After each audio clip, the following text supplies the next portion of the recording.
en 2014, ce qui nous semble important de développer et de continuer à développer, c'est la personnalisation. Alors pourquoi développer la personnalisation ? Parce que tout simplement le membre du club et notre client nous le demandent, puisque nos consommateurs demandent de plus en plus d'intimité et de proximité avec la marque. Nous avons 3 axes principaux en fait, sur lesquels nous travaillons. Le premier, c'est le choix. Qui dit personnaliser, dit laisser le choix au consommateur de nous contacter de la manière qu'il importe. Et pour ce faire, nous avons développé un certain nombre de canaux de contact, à commencer par le téléphone, où le client peut nous contacter 7 jours sur 7 et 24 heures sur 24, mais aussi via Internet, via des applis mobiles. Il peut nous contacter où il veut et quand il veut, et aussi via nos boutiques. Derrière cette multitude de choix, le deuxième axe important, c'est l'agilité. Le consommateur doit pouvoir passer d'un canal à un autre de manière assez simple. Par exemple, chez Nespresso, notre membre du club peut passer une commande sur Internet et venir la retirer dans la boutique la plus proche de chez lui. Dernier élément extrêmement important, c'est le contact et le dialogue. Il faut savoir que chez Nespresso, 80% de nos collaborateurs sont en contact avec les membres du club, ce qui nous permet d'être encore plus proches et de mieux écouter leurs attentes. Et pour être sûr d'avoir une personnalisation totale et d'être bien à l'écoute de nos consommateurs, nous avons développé un programme de formation spécifique pour que nos clients aient vraiment réponse à toutes leurs questions auprès de nous. Aujourd'hui, on parie que le web collaboratif sera vraiment l'innovation qui va gagner en termes de relations clients. C'est pour cette raison en fait, qu'on a mis en place une solution tout simplement de chat communautaire.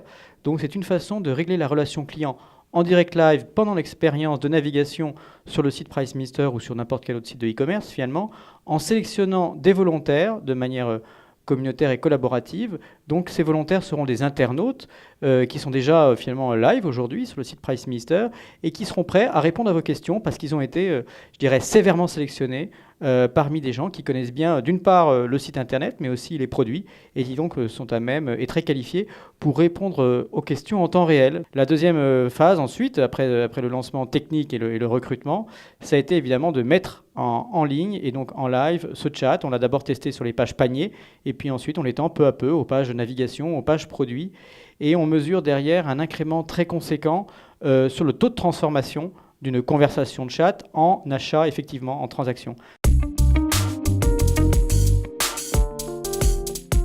Ça bouge beaucoup pour les banques. Changement de comportement des clients, digitalisation croissante. Nous avons des clients de plus en plus autonomes sur les opérations de banque au quotidien, qui souhaitent faire leurs opérations, consulter leurs comptes à tout moment, faire des opérations classiques le dimanche après-midi depuis leur canapé. Mais ces mêmes clients qui vont moins en agence restent quand même très attachés à une relation de proximité et à une relation humaine dès qu'il s'agit d'opérations complexes, d'opérations pour lesquelles un conseil est primordial, la qualité du conseil est primordiale. Et l'acquisition d'une maison, par exemple, ou un coup dur. Et dans ces moments-là, ils vont rechercher un interlocuteur de confiance et ils iront sans doute le chercher d'abord en agence. À la Société Générale, nous avons pris très tôt le tournant du numérique, avec une attention toute particulière portée à la facilité d'usage de nos solutions numériques. C'est ce qui fait depuis 2010 le succès de l'appli, véritable couteau suisse bancaire qui concentre l'ensemble des services dont le client a besoin. Il peut à tout moment consulter son compte, mais aussi dialoguer avec son conseiller, faire des virements par SMS auprès d'un ami, payer en ligne ses achats et même suivre son budget. Et nous enregistrons pas moins de 50 millions de connexions par mois. 50 millions de connexions, c'est considérable. Ça veut dire, et c'est peut-être un paradoxe, qu'à l'heure du numérique, nous n'avons jamais été aussi proches de nos clients qui glissent quotidiennement leur banque dans leur poche. Nous offrons aussi en parallèle une continuité de service via des conseillers en plateforme. Et cette continuité de service, nous l'offrons depuis plus récemment sur Twitter, où nous nous engageons à répondre en moins de 30 minutes à nos clients. Et dans les faits, c'est bien souvent beaucoup moins de 30 minutes. J'ai en tête un client qui récemment s'est retrouvé coincé en Asie avec sa carte bleue, qui nous a tweeté quasiment un SOS. En quelques minutes, il a été pris en charge par les community managers et avec l'aide de son agence, nous lui avons résolu son problème très vite. Ça, c'est vraiment de la proximité et c'est vraiment réconcilier le numérique avec la proximité client.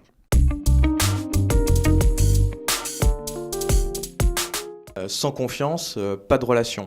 Donc pour nous, chez voyagesncf.com, c'est un enjeu absolument majeur de 2014.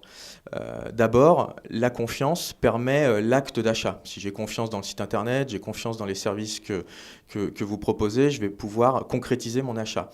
Le deuxième point, extrêmement important, c'est que cette confiance va permettre le réachat. C'est-à-dire si la confiance est confortée lors de la première expérience client, vous allez évidemment pouvoir revenir chez nous sans aucun problème. Pour établir cette confiance, il faut d'abord respecter ses engagements. C'est le point évidemment principal. Il faut personnaliser, mais avec une réelle honnêteté vis-à-vis du client. Le client nous demande de l'intégrité, nous demande de l'honnêteté. Alors nous, par exemple, ça peut se traduire, j'ai un exemple chez voyagesncf.com, on travaille comme toutes les sociétés beaucoup sur le big data.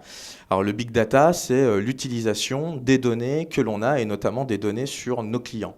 Alors nous, on va partir pour établir la confiance sur 3 principes, parce qu'on pense aussi qu'on doit être en avance en tant que filiale de SNCF sur ces enjeux-là.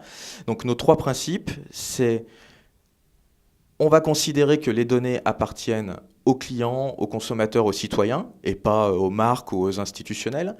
On va ensuite utiliser ces données dans le respect des procédures édictées par différentes entités, par exemple notamment la CNIL en France.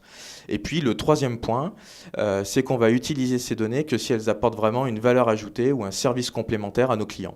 Donc en partant sur ces 3 promesses-là et en les respectant, on va établir la confiance client par rapport aux données qu'il nous confie.